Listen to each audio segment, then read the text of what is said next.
இப்போ நம்ம லக்ஷ்மணர் வந்து அந்த சுற்றுவட்ட பாதையெல்லாம் சுற்றிக்கிட்டு இருக்காரு, ராமரோட சுற்றுவட்ட பாதையில். அப்போ வந்து லக்ஷ்மணர் என்ன ஆகுறாரு, இப்போ வந்து அப்படி வெளி வட்டத்தில் வர்றாரு. அப்படி வந்தவர் வால்மீகி முனிவரோட அந்த குரூப் வரைக்கும் வந்தோடனே இவர் வந்து லவகுஷரோட அந்த ஈர்ப்பு விசையில் ஈர்க்கப்பட்டு லவகுஷர் குரூப்பில், வால்மீகி குரூப்பில் அவர் இருக்க ஆரம்பிச்சிட்றாரு. அதுக்கப்புறம் திருப்பி வந்து அந்த சுற்றிக்கிட்டே இருக்கும்போது லவகுஷர், சீதை எல்லாரையும் இழுத்துக்கிட்டு அவர் திருப்பி அயோத்தி நோக்கி போயிடுறாரு. போனோன்னா அங்கே வந்து சுற்றிக்கிட்டு இருக்காங்க.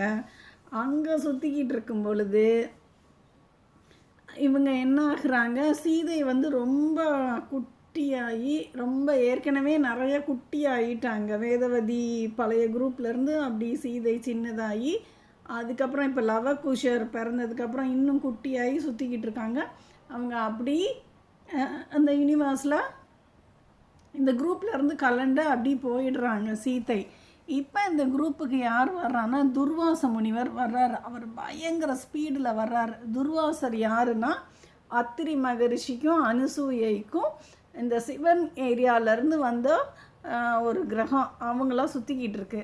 அந்த கிரகம் எப்பயுமே துர்வாசர் வந்து ஸ்பீடான பிளானட் ஸ்பீடாக சுற்றிக்கிட்டு இருக்கும் பொழுது அவர் என்ன செய்கிறாரு, லக்ஷ்மணன் அப்படி இவர் வந்த ஸ்பீடில் லக்ஷ்மணன் அப்படியே சரை நதிக்கரையில் தூக்கி எறியப்பட்டு அப்படியே அதுக்குள்ளே போய் அந்த வெப்பமெல்லாம் கூல்டவுன் ஆகி அவர் வந்து சுத்த முடியாமல் போயிடுறாரு.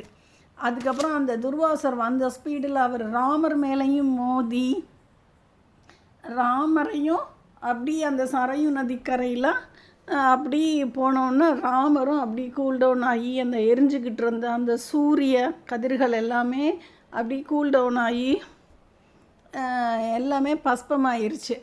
அப்போ ராமராலையும் அடுத்து இந்த கூட்டத்தை இழுக்க முடியல. அதுக்கடுத்து லவனும் குஷனும் அந்த குரூப்பை இழுக்க ஆரம்பிக்கிறாங்க. அந்த அயோத்தி குரூப்புக்கு லவனும் குஷனும்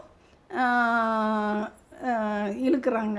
இப்போ இந்த மாதிரி அந்த ராமாவதாரம், இந்த ராமனின் அயனம், இந்த ராமரோட பயணம் இப்படிலாம் நடந்துச்சு. இந்த சின்ன வயசில் விஸ்வாமித்திரர் இழுத்துட்டு போகிறாரு மிதிலைக்கு.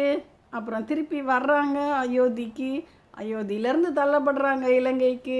இலங்கையிலேருந்து திருப்பி அயோத்தி வர்றாங்க. சீதை வால்மீகி குரூப்புக்கு போகிறாங்க.